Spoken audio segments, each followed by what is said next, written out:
కభీ కభీ మేరే దిల్ మే ఓ చిలకమ్మ అక్క నీ మరిదెంతో వెర్రోడే కైకే పాను బనారస్ వాలే.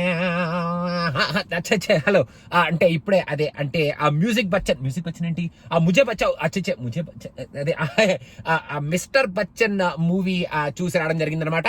అంటే ఒక నాస్టాలజియా రైడ్ అని చెప్పి హిందీ పాటలతో ఫస్ట్ నుంచి లాస్ట్ వరకు కిషోర్ కుమార్ గానంతో మనల్ని ఓదరగొట్టారు కాబట్టి ఆ పాటలు అలా దొర్లుకుంటూ బయటకు వచ్చినాయి అనమాట. ఏమనుకోకండి, నేను రైడ్ సినిమా చూడలేదు కాబట్టి కంపేర్ చేయడానికి పోల్చడానికి అసలు నా దగ్గర మెటీరియల్ ఏమీ లేదు కాబట్టి ఈ సినిమాని ఒక డైరెక్ట్ తెలుగు సినిమా లాగా మన మీద జరిగిన ఒక రైడ్ లాగా ఈ సినిమాని నేను చూడటం జరిగిందనమాట.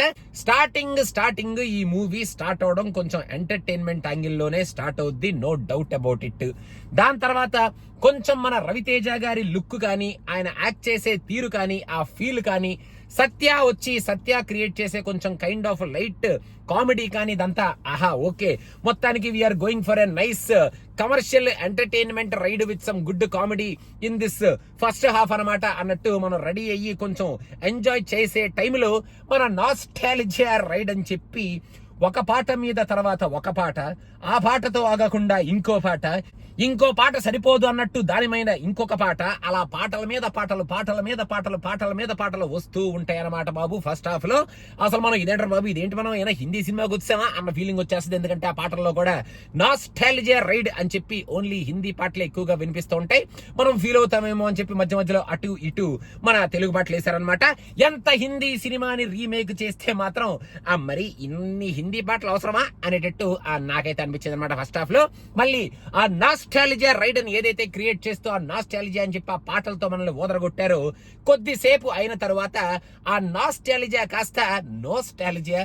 Please nostalgia, where is the story స్టాలజియా, వేర్ ఇస్ ద రైడ్ స్టాలజియా, అసలు వాట్ హ్యాపెనింగ్ స్టాలజియా అన్నట్టు ఆ ఫస్ట్ హాఫ్ లో ఉన్న ఈ పాటలతో ఎలిమెంట్స్ అన్ని నడుస్తూ ఉంటాయి అనమాట. Okay, heroine Bhagyashri is very good, she's very wonderful, she's very beautiful, she's extraordinary actress. మంచి పర్ఫార్మెన్స్ ఇచ్చింది, డబ్బింగ్ చేసింది, ఆ డాన్సులు కూడా చేస్తుంది. అండ్ ఆ అమ్మాయిని శుభ్రంగా కనిపించిన ప్రతి ఫ్రేమ్ లోను, హీరో పక్కన ఉన్న ప్రతి ఫ్రేమ్ లోను అవసరం ఉన్నా అవసరం లేకపోయినా ఒక లవ్ స్టోరీని ఈ సినిమాలో ఇంట్రడ్యూస్ చేసి మరి వీళ్ళిద్దరి మధ్యలో రొమాంటిక్ యాంగిల్ ఒకటి పెట్టి మరి ఫస్ట్ హాఫ్ అంతా ఈ పాటలతో భాగ్యశ్రీతో అండ్ మన రవితేజ గారితో నడిపిస్తూనే ఉంటారనమాట. ఏదో మధ్యలో మనకి కమర్షియల్ ఎలిమెంట్ ఎంటర్టైన్మెంట్ కావాలి కాబట్టి సత్య చేత అలా ఒక 2 డైలాగులు వేయించారు. అండ్ మన హరీష్ శంకర్ గారి పెన్ స్ట్రెంత్ ఫస్ట్ హాఫ్ లో మనకి అక్కడక్కడ కనిపిస్తుంటది. కొన్ని డైలాగులు బానే ఉన్నాయి. ఆటలు మనకి బాగా ఫెమిలియర్ గా ఉండే ఒక love story and Bhagyashree and Ravi Teja in every frame తప్ప మనకి ఇంకా ఏమీ కనపడదన్నమాట. Story will start in the interval bang with a very good bang. Second half లో సినిమా మొత్తం రైడ్ అవుతూనే ఉంటది. కాసేపు అయిన తర్వాత మనం రియలైజ్ అయ్యేది ఏంటంటే రైడ్ అక్కడ జరగట్లేదు, అది మన మీద జరుగుతుంది అని అనమాట. ఎందుకంటే సెకండ్ హాఫ్ లో అక్కడ హీరోయిజం ఫైట్లు వస్తున్నా, హీరో ఎలివేషన్ షాట్స్ లాగా స్లోమో షాట్లు వస్తున్నా, గట్టిగా అరుచుకునే డైలాగులు వస్తున్నా, జగపత్ బాబు పక్కన బూమ్ బూమ్ అని చెప్పి గట్టిగా అంటే ఆయన డైలాగులు గట్టిగా అరుస్తూ చెప్తున్నా కూడా మనకి ఎక్సైట్మెంట్ క్రియేట్ చేసే సీన్ కానీ, సర్ప్రైజ్ క్రియేట్ చేసే సీన్ కానీ, అండ్ ఇది కదా హరీష్ శంకర్ గారు పీకారండి ఈ సీన్ ని, కొట్టారు కదా ఈ సీన్ సిక్సర్ అనే కైండ్ ఆఫ్ సీన్స్ ఏమీ ఉండవు బాబు. ఎందుకంటే సెకండ్ హాఫ్ అంతా ఒక టెంప్లేట్ ఫార్మాట్ లో వెళ్ళిపోతూ ఉంటది. ఈ సినిమా సెకండ్ హాఫ్ లో కొన్ని సీన్లు పెట్టుకున్నారనమాట మన హరీష్ శంకర్ గారు. మరి ఆ సీన్లు మరి మనకి ఎంటర్టైన్మెంట్ క్రియేట్ చేయడానికి పెట్టుకున్నారు, లేకపోతే ఏదైనా కన్వే చేయడానికి పెట్టుకున్నారు, కన్వీనియన్స్ కోసం పెట్టుకున్నారు, స్టోరీని కనెక్ట్ చేయడం కోసం పెట్టుకున్నారో నాకు తెలియదు. కానీ ఆ సెకండ్ హాఫ్ లో వచ్చే కామెడీ ఏదైతే ఉందో, మెయిన్ గా మన చమ్మక చంద్ర చేసే కామెడీ, అది నాకైతే అబ్బాయి ఎందుకు ఇప్పుడు ఇంతగా కామెడీ చేపిస్తున్నారు, కామెడీ అనుకుంటూ ఈ సీన్ ని అన్నట్టు అనిపించిందే తప్ప పెద్ద నవ్వేసుకునే కామెడీ అక్కడ ఏమీ జరగలేదు సెకండ్ హాఫ్ లో. Whatever the entertainment scenes are there in the second half అనేది నా ఫీలింగ్ అనమాట. బట్ సెకండ్ హాఫ్ లో ఒక మంచి సీన్ ఉంది, ఒక క్యామియో సీన్. మీరు ఆల్రెడీ రూమర్స్ వినే ఉండుంటారు.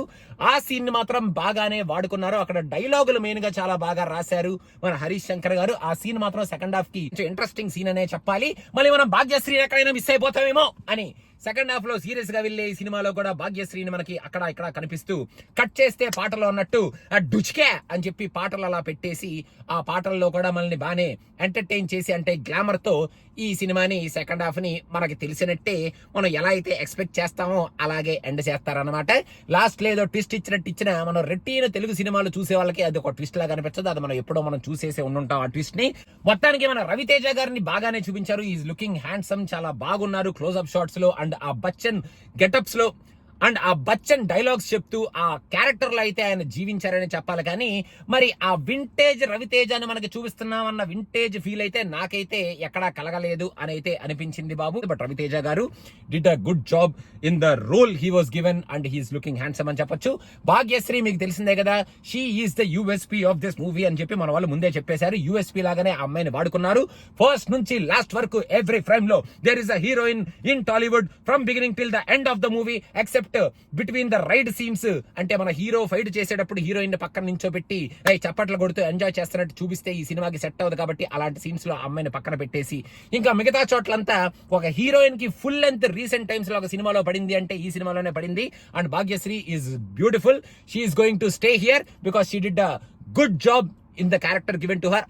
జగపతి బాబు గారు ఈ సినిమాలో అక్కడ నించోని తాయారమ్మో తాయారమ్మ నేనెందుకు ఇలా తయారయ్యాను తాయారమ్మో నేను ఇక్కడేం చేస్తున్నాను తాయారమ్మ అనుకుంటూ అలా తాయారు అని చివరికి ఎలా తయారయ్యింది ఈ సినిమా అని ఆయనకే తెలియందా ఏమిటి అనేటట్టు ఆ క్యారెక్టర్ లో మనకి జస్ట్ అలా అరుస్తూ హీరోకి ఢీ కొడుతూ ఉన్నట్టు క్యారెక్టర్ లో ఉంటారే తప్ప పెద్ద ఢీ కొట్టేవేమి ఉండవు. ఆ ఢీ కొట్టే కూడా మనకి చాలా రెగ్యులర్ గా మనకి తెలిసిపోయేటట్టే ఆయన ఢీ కొడుతూ ఉంటారనమాట. తనికలబర్ని గారు, గౌతమి గారు, అమ్మయ్య I'm not confusing between Shobhana గారు అండ్ గౌతమి గారు. ఇక్కడ గౌతమి గారే ఉన్నారు. సో గౌతమి గారు జస్ట్ అలా ఉన్నారు. 2-3 సీన్స్ లో బానే వాళ్ళకి కూడా డైలాగులు ఉన్నాయి. ఇంకా సత్య చేత ఏదో కామెడీ చేయడానికి ట్రై చేశారు ఒక 2-3 ఫ్రేమ్స్ లో తప్ప కామెడీ పెద్ద పండినట్టు నాకు అనిపించలేదు. మరి మన హరీష్ శంకర్ గారు రైడ్ సినిమాలో ఎన్ని మార్పులు చేశారు, ఆ మార్పులు మనకి ఇన్ని మార్పులు ఎందుకు చేయాల్సి వచ్చిందో ఆ మెయిన్ సినిమాకి నాకు తెలియదు. కానీ మొత్తానికి ఇక్కడ ఈ సినిమాలో మనం చూసే ఈ సీన్లు మాత్రం అటు నాస్టాలిజియా మరీ సూపర్ గా క్రియేట్ అయినట్టు గానీ, అటు ఎంటర్టైన్మెంట్ సూపర్ గా క్రియేట్ అయినట్టు గానీ, అటు మన రవితేజ గారిలో ఒక వింటేజ్ రవితేజ ఆహా అన్న కైండ్ ఆఫ్ ఫీలింగ్ మనకి క్రియేట్ అయినట్టు గానీ, at the end of the day second half లో ఆ రైడ్ జరుగుతుంటే ఇది కదా రైడ్ ఆహా ఏమైనా సీన్లు పడినాయా అన్న కైండ్ ఆఫ్ ఎక్సైట్మెంట్ అన్న కైండ్ ఆఫ్ ఒక మంచి ఫీలింగ్ మనల్ని ఎడ్జ్ ఆఫ్ ద సీట్ కూర్చోబెట్టుకునే kind of conversations, scenes, dialogues ఇలాంటివి ఏమీ సెకండ్ హాఫ్ లో లేకుండా మొత్తానికి ఒక సినిమాని మనం ఓకే రైడ్ సినిమా మొత్తానికి రైడ్ అని చెప్పి మనల్ని ఒక మ్యూజికల్ రైడ్, ఒక నాస్టాలిజియా రైడ్, మొత్తానికి ఒక ఇన్కమ్ ట్యాక్స్ రైడ్ అని చెప్పి చివరికి మన మీద రైడ్ చేసి థియేటర్ లోంచి పంపించారు బయటికి అనేటట్టు ఈ సినిమాని ఎండ్ చేశారన్నమాట మన హరీష్ శంకర్ గారు. సో అదనమాట సంగతి గైస్. ఇప్పుడు మన Thangalaan is waiting in the theatre. I have to go to theatre to watch the Thangalaan. So మీరు కనుక మా వీడియోలు నచ్చితే సినిమా పిచ్చాకి సబ్స్క్రైబ్ ఇచ్చేయండి. అదనమాట ఓ నెక్స్ట్ సినిమా తాయారమ్మ ఎందుకు ఇలా తయారైంది తాయారమ్మ ఈ సినిమా.